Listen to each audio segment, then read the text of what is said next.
வணக்கம். இன்னைக்கு யூடியூபு இல்லை நீங்கள் வேறு எந்த சேனல் எடுத்தாலும், நியூஸ் சேனல் எடுங்க, இன்ஸ்டாகிராம் எடுங்க, ஃபேஸ்புக் எடுங்க, சோஷியல் மீடியா எங்கே எடுத்தாலும் இப்போதைக்கு ரொம்ப பரவலாக பேசப்படுது சீமான் அண்ணன் அவர்கள் பற்றி தான். அவங்களோட வீட்டு கேட்டில் சம்மன் ஒட்டி, அவர் மேலே இருக்க கம்ப்ளைண்ட்க்கு ரிலேட்டடான சம்மன் ஒட்டியதாகும். அந்த சம்மனை கிழிக்கப்பட்டதுக்கு ஒரு பரபரப்பாக ஒரு பெரிய விஷயம் போயிட்டுருக்குது. அது எதற்கு, ஏன் அப்படின்றத தான் நான் சொல்ல போகிறேன். சீமான் அண்ணன் அவர்கள் பற்றி ஃபஸ்ட்டு நான் பேசிக்கிறேன்.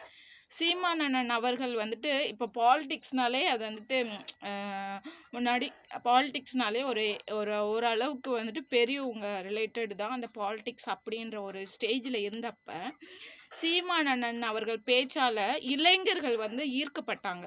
பாலிடிக்ஸ் சைடில் இளைஞர்களுக்கு பாலிடிக்ஸ்னால் என்னென்னு போய் சேரப்பட்டுச்சு. எப்படின்னா, சீமான் அண்ணன் அவர்கள் பேச்சு திறமை இருக்குல்ல, மிகப்பெரிய பேச்சு திறமை, நல்ல ஒரு பேச்சாளர்னு கூட சொல்லலாம். சரிங்களா? அவர் மேலே முன்னாள் ஹீரோயினாக இருந்த விஜயலட்சுமி அவர்கள், ஒரு பெண், அவங்க பாலியல் ரீதியான ஒரு குற்றம் வச்சுருந்தாங்க. சரிங்களா? எதுக்காகனா, அவங்கள திருமணம் பண்ணிக்காமல் வேறொரு பொண்ணை திருமணம் பண்ணிட்டாங்க. ஏன்னா இவங்க கூட விஜயலட்சுமி கூட பழகி எல்லாம் கல்யாணம் பண்ணிக்கிறேன் எல்லாம் சொல்லிட்டு, இப்போ கல்யாணமும் பர்சனலாக பண்ணியிருக்காங்க அப்படின்னு சொல்கிறாங்க. பண்ணிட்டு வேறொரு பெண்ணை பொது வாழ்க்கையில் திருமணம் பண்ணி இப்போ அந்த பொண்ணு கூட வாழ்க்கை வாழ்கிறதுனால இவங்க விஜயலட்சுமி கம்ப்ளைண்ட் பண்ணியிருக்காங்க. இந்த மாதிரி என்னை ஏமாற்றிட்டாரு அப்படின்னு சொல்லிட்டு. ஒரு கட்சி தலைவர், ஃபர்ஸ்ட் ஆஃப் ஆல் இந்த விஷயத்தெல்லாம் விடுங்க. ஒரு கட்சி தலைவர் ஒரு பெண்ணுக்கு எதிரான ஒரு சம்பவம் நடந்திருக்கு. அதுவும் பாலியல் ரீதியான ஒரு குற்றம் அவங்க மேலே ஒரு பெரிய கட்சி தலைவர் மேலே வைக்கிறாங்க, தமிழ் கட்சி தலைவர் மேலே வைக்கிறாங்கன்னா, நீங்கள் ஃபர்ஸ்ட் ஆஃப் ஆல் எல்லாருக்கும் உதாரணமாக இருக்குதுன்னு நீங்கள் என்ன பண்ணணும்னா, நான் ஒரு பெண்ணாக கேட்குறேன், அந்த கேஸை நிரூபித்து எத்தனை வருஷம் ஆகட்டும், நிரூபித்து நான் நிரபராதி, நீங்கள் நிரபராதியாக இருந்தால் நிரபராதின்னு சொல்லி வெளியில் வந்ததுக்கு அப்புறம் நீங்கள் என்ன வேணால் பேசலாம், எப்படி வேணால் பேசலாம்னா, நீங்கள் நிரபராதி ஆனதுக்கப்புறம் நீங்கள் ஏளனமாக சிரிக்கலாம், ஏளனமாக பேசலாம், என்ன வேணால் பேசலாம். சரியா? ஆனால் நீங்கள் இப்போதைக்கு நிரபராதி இல்லை. நீங்கள் ஒரு குற்றம் சாட்டப்பட்ட ஒரு குற்றவாளி. ஆமாம் தானே? ஒரு கட்சியில் இருக்கீங்க, பாலிடிக்ஸில், யூ ஆர் அ லீடர் எப்படி ஹேண்டில் பண்ணணும் அப்படின்றத நீங்கள் கொஞ்ச நாளாக மறந்துட்டீங்கன்னு நினைக்கிறேன். சீமான் அண்ணன் அவர்களே, நீங்கள் பேட்டி கொடுக்குறதெல்லாம் ரொம்ப விசித்திரமாக இருக்குது. பார்க்கும்போதே ரொம்ப என்னடா இப்படி இருக்காங்க சீமான் அண்ணன், வியந்த நாட்கள் போக இன்னைக்கு என்ன இப்படி பேசுகிறாரு அப்படின்னு யோசிக்கிற அளவுக்கு நீங்கள் போயிட்டுருக்கீங்க. இது சீமான் அண்ணன் அவர்கள் கண்டிப்பாக பார்க்கணும். சரிங்களா? பார்த்துட்டு நீங்கள் எனக்கு கூப்பிடுங்க, பேசுகிறேன். சரிங்களா? தப்பே இல்லை. ஏன்னா அந்த பெண் உங்கள் மேலே குற்றச்சாட்டு வச்சுருக்காங்க தானே, இது ஒரு பெரிய கேஸ் தானே.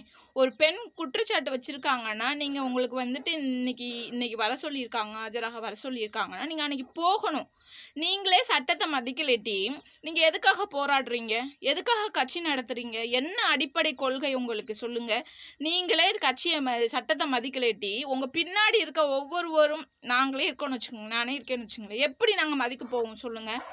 இப்போது நோட்டீஸ் நீங்கள் போகலை, அன்றைக்கி டேட்டில் நீங்கள் போகலைன்னு சொல்லிட்டு நோட்டீஸ் கொண்டு ஒட்டியிருக்காங்க. நோட்டீஸ் உங்களுக்குன்னு இல்லை, எல்லாரோட வீட்லேயும் நோட்டீஸ் எங்கே ஒட்டுவாங்கன்னா போர்டில் ஒட்டுவாங்க. அந்த குறிப்பிட்ட நபர் கையில் கொடுக்கணும். அவர் இல்லைன்னா நோட்டீஸ் போர்டில் ஒட்டுவாங்க.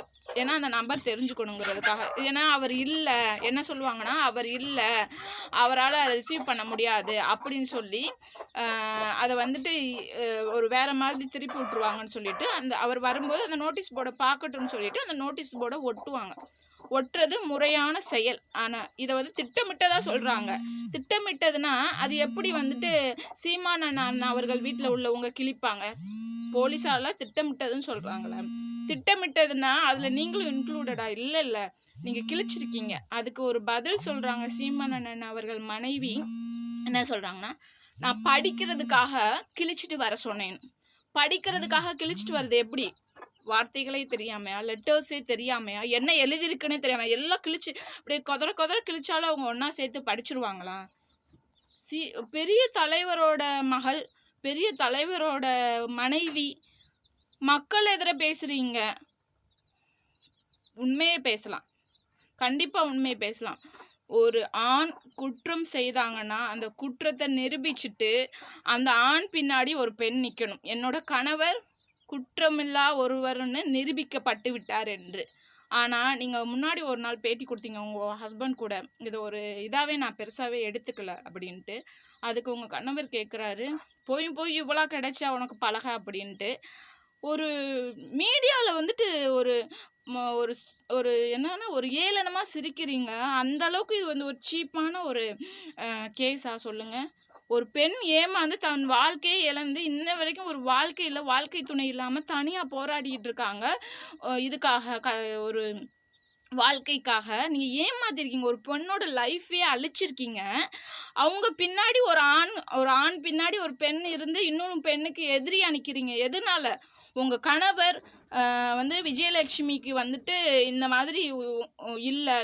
விஜயலட்சுமி வந்து தவறா குற்றம் சாட்டியிருக்காங்கன்னா, அத நிரூபிக்கணும். நீங்க மக்களுக்கு